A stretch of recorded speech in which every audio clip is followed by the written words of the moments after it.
নমস্কার বন্ধুরা, আপনাদের স্বাগতম শর্মা ব্লগে। আপনারা কেমন আছেন? আশা করি ভালো আছেন। ভালো থাকুন বন্ধুরা। তো আজকে আমি শেয়ার করব, আজকে আমি একটি রেসিপি রান্না করব। এটা মণিপুরির রেসিপি, মণিপুরি ডাল এরকমভাবে রান্না করা হয়, তো খেতে খুব ভালো। তো কী ডাল দিয়ে রান্না করছি, আমি মটর ডাল নিয়েছি। মটর ডাল দিয়ে তারপর এখানে সবজি নিয়েছি, ডাঁটা, পেঁপে, তারপর বাঁশকুড়ুল, তারপর এখানে আছে জারি কচুর ডুকা। সব কিছু দিয়ে আমি একটা ডাল রান্না করব, আপনাদের কাছে শেয়ার করব। তো দেখতে থাকুন আমার ভিডিওটা, সঙ্গে থাকুন। তো আমি কড়াইতে এখানে জল বসিয়ে দিয়েছি ডাল রান্না করার জন্য। আমি ডালটা দিয়ে দেবো। তো আমি ডালটা দিয়ে দিচ্ছি।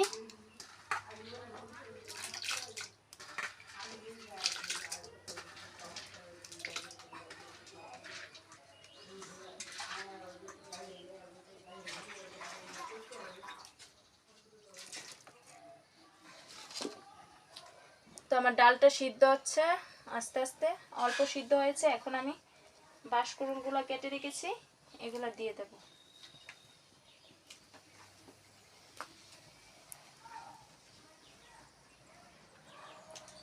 বাঁশকুড়ুল সিদ্ধ হতে একটু দেরি হবে, সেজন্য দিয়ে দিচ্ছি।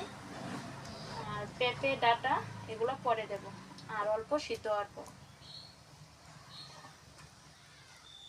তো দেখুন আমার ডালটা খুব ভালোভাবে সিদ্ধ হয়ে গেছে। এখানে আমি দিয়ে দেব পেঁপে, তারপর ডাঁটা, আর এই যে জারি কচুর ডুবা।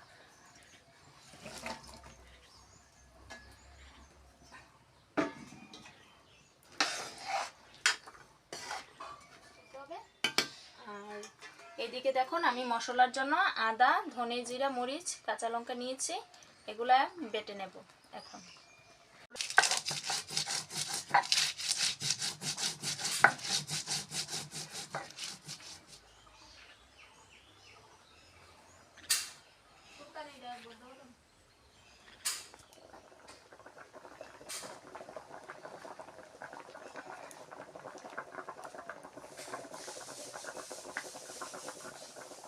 তো আমার ডালটা সিদ্ধ হয়ে গেছে, এখন নামিয়ে সম্বার নিব।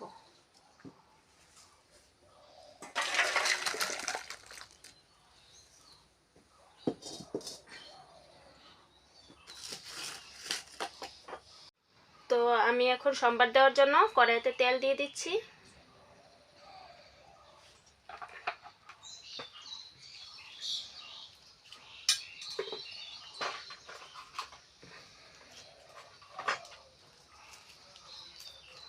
আর এখানে শুকনো লঙ্কা আর তেজপাতা দিয়ে দিলাম।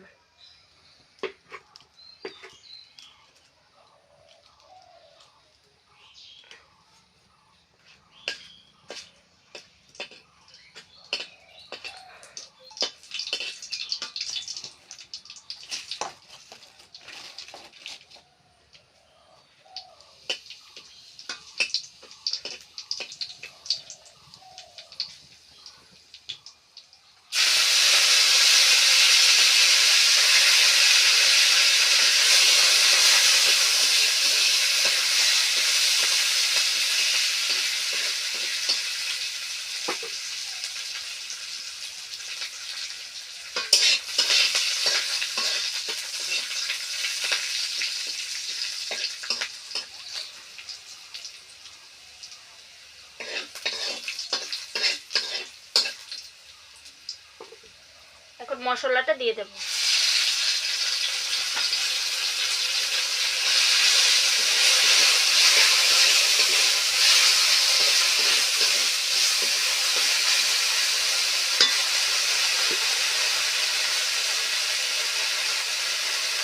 একটু হলুদ দিয়ে দেব।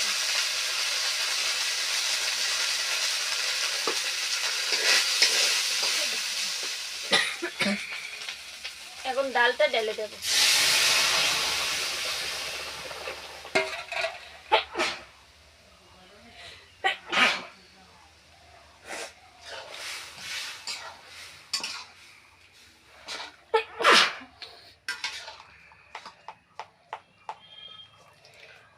এখন দিব একটু শুঁঠা।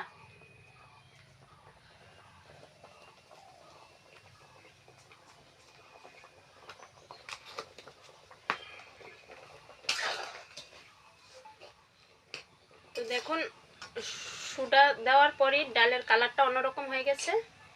আর এই ডালটা রান্না করার জন্য সুটা লাগবে। এখন লেবু পাতা এনেছি, লেবু পাতা দিয়ে ডালটা নামিয়ে নেব। লেবু পাতাটা দিলে মানে ডালটার স্যান্ডটা একটু অন্যরকম হবে, খেতেও ভালো হবে। তো এখন ডালটা নামিয়ে নেব। ডাল রান্না পুরো কমপ্লিট হয়ে গেছে।